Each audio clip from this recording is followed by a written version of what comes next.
வணக்கம் big Boss season 8 இன்றைக்கி promo 4 release பண்ணியிருக்காங்க. ஸோ இந்த ப்ரோமோ ஒன்லி ஃபார் சாச்சனாவுக்கு தான் நினைக்கிறேன். ஸோ சாச்சனாவை ஒரு வேளை வெளியே அனுப்ப முடிவு பண்ணிட்டானுங்களோ விஜய் டிவி என்னென்னு தெரில. ஏன்னா சாச்சனாவுக்கு வந்து பாடம் எடுக்கிறாங்க கேர்ள்ஸ் டீம் எல்லாருமே. ஸோ அந்த நேற்று நடந்துச்சுல க்ராசரி டாஸ்க் மிஸ்டேக்ஸ் அதை வச்சு தான் நடந்துகிட்ருக்கு. ஸோ இது லைவில் பார்க்கும்போது ரொம்ப நேரம் கன்வின்ஸ் பண்ணுறாங்க, ரொம்ப நேரம் பேசுகிறாங்க சாச்சனாவுக்கு. எல்லாருமே அட்வைஸ் பண்ணுறாங்க. பட் அந்த பொண்ணு வந்து டிஃபன் பண்ணிக்கிட்டே இருக்குது. அது மிஸ்டேக் பண்ணியிருந்தாலும் அதை அக்செப்ட் பண்ணுற மைண்டே அதுக்கு கிடையவே கிடையாது.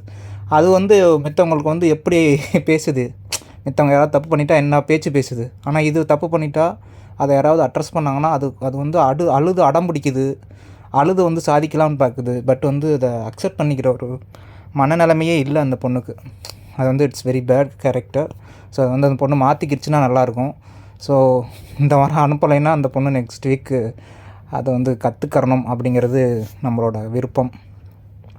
ஸோ இங்கிட்டு ஜாக்லின் அட்வைஸ் பண்ணுறாங்க, பவித்ரா அட்வைஸ் பண்ணுறாங்க, அங்கிட்டு தர்சிகா சொல்லுவாங்க. ஸோ நேற்று கூட சொல்லியிருக்கும்ல, என் மேலேயே எல்லோரும் குற்றம் சொல்கிறீங்க, அன்ஷிதாட்ட போய் கேளுங்க, ஜாக்லின்கிட்ட போய் கேளுங்க, அவங்க தான் மிஸ்டேக் பண்ணாங்க, நான் ஒன்றும் பண்ணலை அப்படின்னு நேற்று சொல்லிட்டு இருந்துச்சுல. இன்றைக்கி அந்த மீட்டிங்கில் என்ன சொல்லுதுன்னா 3 பேர் மேலேயுமே தப்பு இல்லை, எல்லார் மேலேயும் தப்பு அப்படின்னு பேசுது, மாற்றி பேசுது. உடனே அதை கேப்டன் வந்து இந்த மஞ்சரி அவங்க வந்து பிடிச்சிட்டாங்க.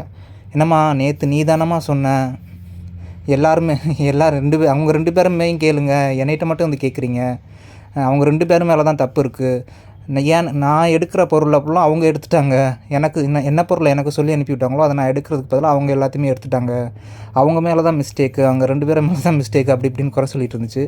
இன்றைக்கி வந்து அந்த மீட்டிங்கில் வந்து அப்படியே மாற்றி பேசுது, 3 பேர் மேலேயுமே தப்பு இல்லை அப்படின்னு. அதை கரெக்டாக அந்த மஞ்சரி வந்து கேட்டுட்டாங்க. ஆமாம் நான் சொன்னேன் அப்படின்னு அதுக்கப்புறம் ஒத்துக்கிறது, நான் இல்லைன்னு சொல்லலையே அப்படின்னு சொல்லி அது ஒரு ட்ராமா மேக் பண்ணுது. ஸோ இதுதான் நடந்துக்கிட்டு இருக்கு இன்றைக்கி. அது வந்து அது அக்செப்டன்ஸ் ஒரு மைண்டு வந்து அந்த பொண்ணுக்கு கொஞ்சம் கூட இல்லை. ஸோ அதை அடம்பிடிக்கிறேன்னு சொல்கிறது வந்து கரெக்டு. ஆக்சுவலாக இங்கே உள்ள வீட்டுக்கு வந்தது வந்து லேர்ன் பண்ணுறதுக்காகலாம் வரல, கேம் விளையாடுறதுக்காக தான் அனுப்பிச்சி வச்சுருக்காங்க.